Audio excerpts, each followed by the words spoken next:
Let me give you just the first verse, and then I'll try to walk through this.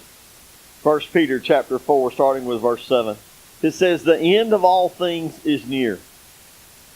The end of all things is near. Peter, when he wrote this, is writing to a church and to a people that are persecuted. And they were expecting Christ's imminent return. Now, we sit on 2019 years or plus years after that. And it's interesting, if you talk to the folks in Christian circles, my wife might have uttered this, Gloria Moore might have uttered this, that surely Jesus is coming soon. And I've heard plenty of others say it. Because we see the change and we see things all upside down. We say, surely God is going to come and put an end. I don't know. And I'll admit, I don't get overly caught up in it. I believe God is coming back. The Scripture tells me so. But I also know that I'm supposed to live my life no matter. That if I'm living my life in the way that I should be, it won't be an issue when his return comes. I think about, and admittedly, I'm going and doing River Street, and we're doing graduates.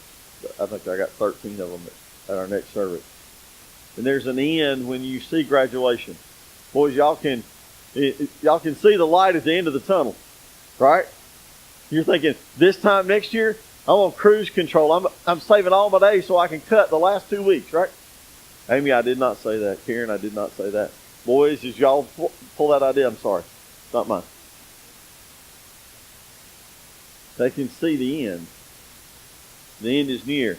The reality is, as the end comes, the bad news is, there's still more to come. There's still other things coming. It's Jake.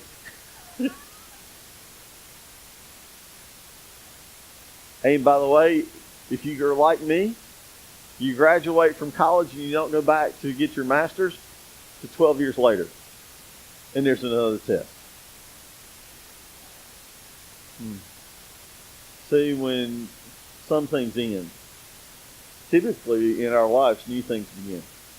As something ends, something new is around the corner. Sometimes it's even more around the corner than we ever realize. And so we see that and we live in that. And we all experience endings to things. We experience loss and things that are going through life, and all of a sudden they stop. But when life keeps going, so does our own. And we have to keep moving. Peter writes for us, and as we've been walking through 1 Peter, it's a restatement. If we were writing a paper, this is that conclusion paragraph. He rewrites and emphasizes the things that we've been talking about for the last several weeks. By the way, we're not done because there is a chapter 5 to 1 Peter. I don't know if he wrote a postlude or what. But he says, the end is near. Be ready. He says, what he's saying is, this is how you ought to live.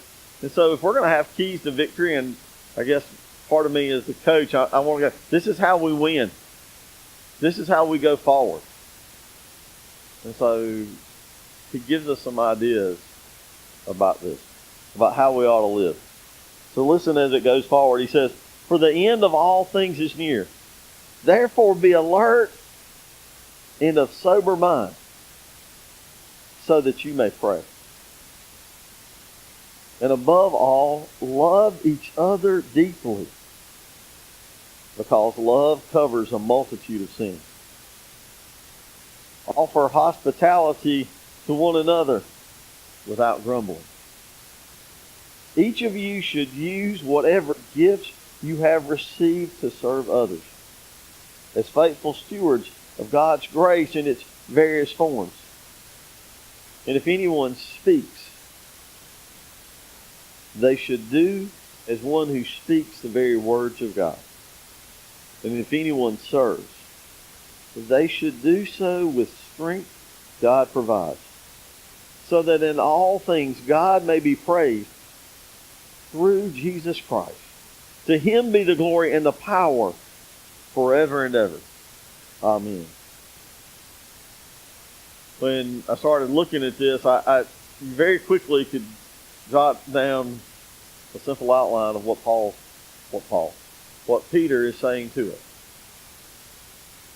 He says that we ought to be a people of prayer. Now, I'll admit, I can't. He says that we should be alert and of sober mind so that you can pray. I don't know if the Greek tells me that praying it'll help me be alert and sober or of clear mind, or if it's vice versa. I know that what it's ultimately saying to me is that I ought to be a person of prayer. I think about how I used to pray. I used to pray very strictly about my own personal needs. But, man, it's like, God, I'm getting married 30 years ago. I'm scared. Help me. God, my dad's sick. Healing. My friend is sick. They were all just real personal things about my own life. They very rarely ventured outside of the small circle of even my friends. My prayers today look a little different. We had a blessing on Monday night. We got to pray over Becky as a steering team. And it was moving for her, and it was moving for me to kneel and to pray over a friend. I'm still praying for friends and people that I know. But my prayers look a little different. I wrote prayers for this place when I walk around it and when I think about it, about what God will do. I've learned to pray for my community and for people in situations that I don't know anything about. I'm praying for people to come to know the Lord and for the conversations that you and I might have that I don't have any idea that are coming. God opened up one of those doors for me last night. I got to talk to somebody about Christ and about Scripture that I had no clue that was coming. So you learn to pray in a different way. And I will tell you, as I grow and as I mature, there's an end of how I did pray and yet how I do. Still carry those other pieces, but it's a bigger concept of praying. And seeing that really I think I learned to pray more about God's will than my own. And so we need to have a life of prayer. We need to have a life of prayer all the time. And I think when we do that, I would ask you to ask God to change and to move your heart. And when you do that, it'll change how you pray. Draw perspective when you do that. I do not know, in verse 8, I don't have a clue, and I probably should have looked this up. I don't know how many times God tells us, or His Word tells us, that we ought to love other people. But it is covered up in the New Testament. By the way, it's all over the Old Testament. That we ought to be loving others all the time. It's interesting that in that verse 8, the next piece of that, he says you ought to love other people, and then that love covers a multitude of sins. And so there's two pieces to that. The first piece of it is the love that Christ showed us. On Easter, we celebrated a Christ crucified, a Christ risen. His love, His grace covered my sins.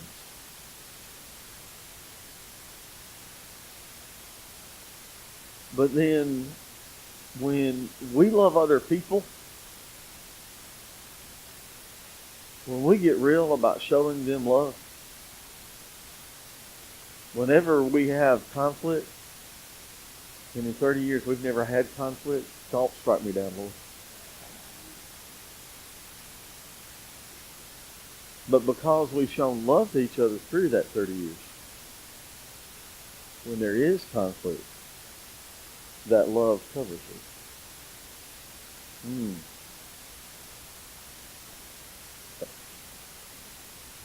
See, the reality is when we start showing people and loving people, when we get to those moments of tension and rub, and they come in relationships.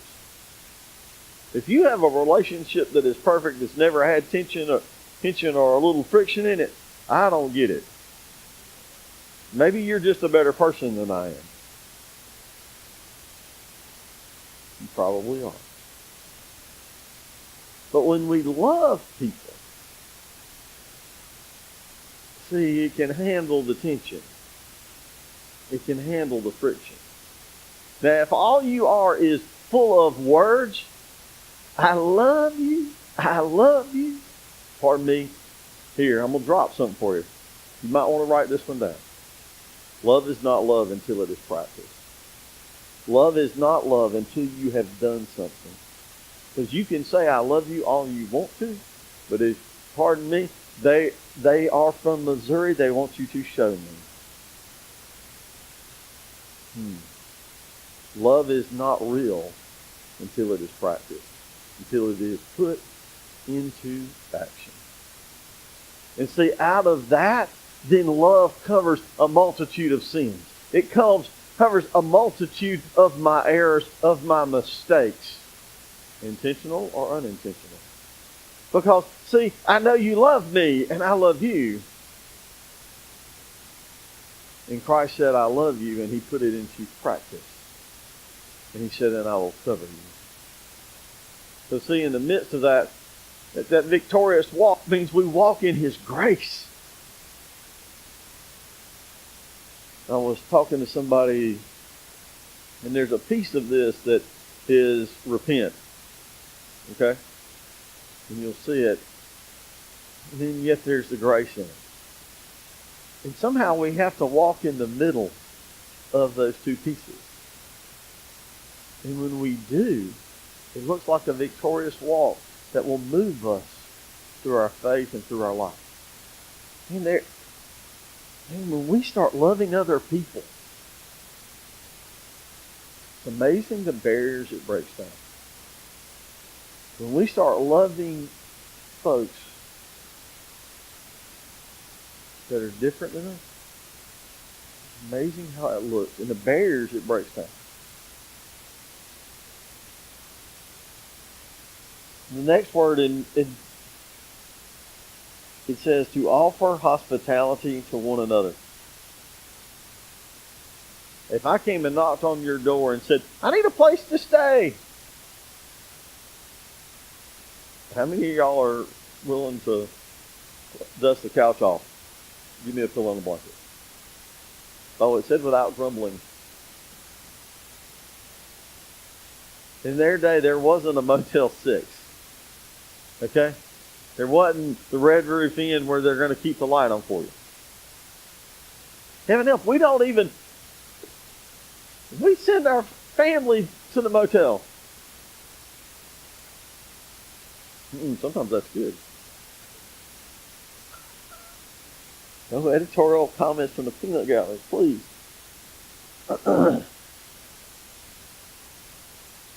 If you look on down into verse 11, these two go together. Now I can't read it.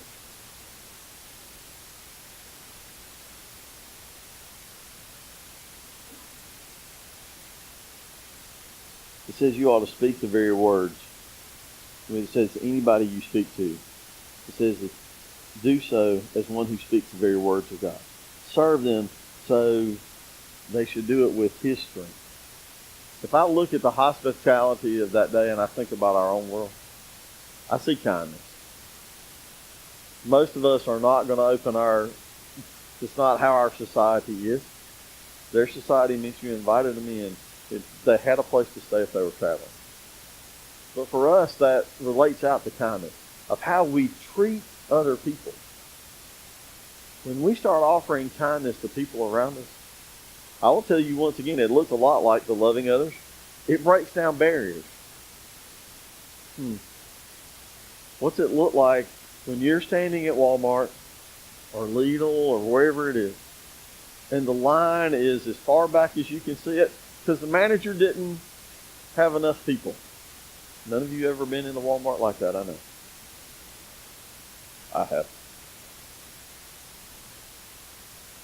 What does it look like when all of a sudden you're kind to the cashier who has had nothing but grumbling people in front of her going, I can't believe I stood in line and my pecan ice cream is nothing.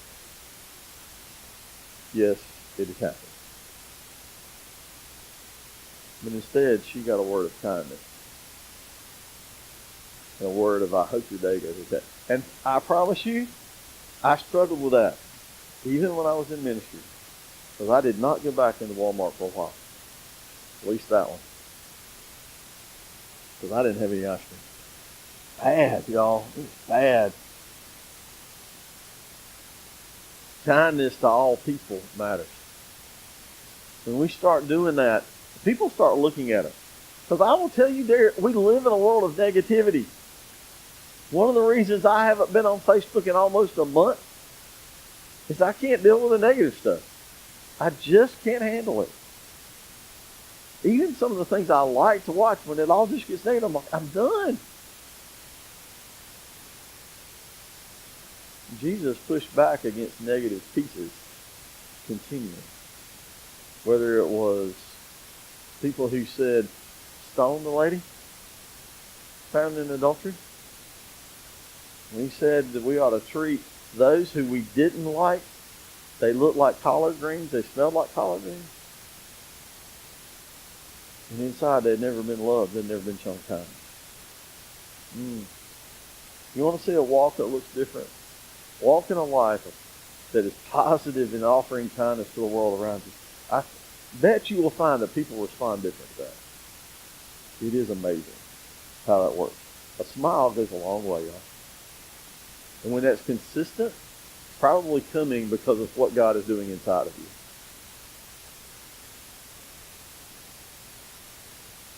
Karen, I'm going to pick on you for a minute. I know that you're a photographer and you share those gifts, but to sit here and to think through and to share her gifts with these kids and for us, sometimes they're quiet. They'll eventually get out of that. But the reality is she's sharing her gifts and her talents for those around. Jeff and Mary Jo and Terry and Danny are sharing their talents. Matt and Tim in the back, you don't see them, they're sharing their talents. It says that we ought to share our gifts and our talents as we go through life. And we ought to serve as that is who is empowered by God. Yesterday, I stood and it's an adult fraternity. Amy, what's that called? The Delta? Gamma? It's adult teachers that get together. It's an adult sorority, okay? They pay dues, but it's teachers. They gave Hannah a scholarship. Yay! But I got to listen to people who were talking about sharing their gifts and talents, about encouraging people. Yesterday, they were encouraging 2 future teachers. But in much of their life, they had been encouraging students along the way. They were sharing their gifts as one who God had given them. So when we start, our faith is shown through a victorious walk. When we are loving others, when we are kind and hospitable, when we use the things that God has given us. And all of them look different. And they can be used for people to walk in faith. I remember how I thought when I was in seminary, I was like, I should be done at this moment. When I first started taking tests, I took them out of fear of what might happen and how my grades might look. Part of that might have been that I didn't always prepare the best in the world. But I was afraid of what it might look like. One of the coolest things in the world, though, is all of a sudden I got to the spot where I knew what I wanted to look for. I knew how to grow in my own knowledge and learning. And it was a response to what God was calling me to. not out of fear. The first test I took, it had been 13 years since I had been in school. It was Dr. Toller's class, his biblical archaeology. He wanted it all spelled right. I can't spell cat, y'all. It's not the truth. And then out of my response to my call, I learned to feed myself. Because I wasn't worried about how God was going to judge me. I wanted to do the best I could because he loved me. And he covered it all with his grace. Sometimes I think my own kids might have responded and worked out of their own fear and not out of my love. Because they were pushed. But our faith ought to be out of our response to what he has done for us. And how much he loves us. And it leads us to kindness, praying, loving others, and sharing what he's given us. So your faith is a response, not a duty. I think it's one of the most pieces when I look out of that, and I think I functioned much of my life and in my faith out of duty. He says, I want you to respond out of your love and out of your grace. Because when you walk that way, it'll look like a victory walk every time. It'll look like the guy's going to say, and the winner is the one who responds out of his love and out of his faith. So that'll look like a victory lap every time.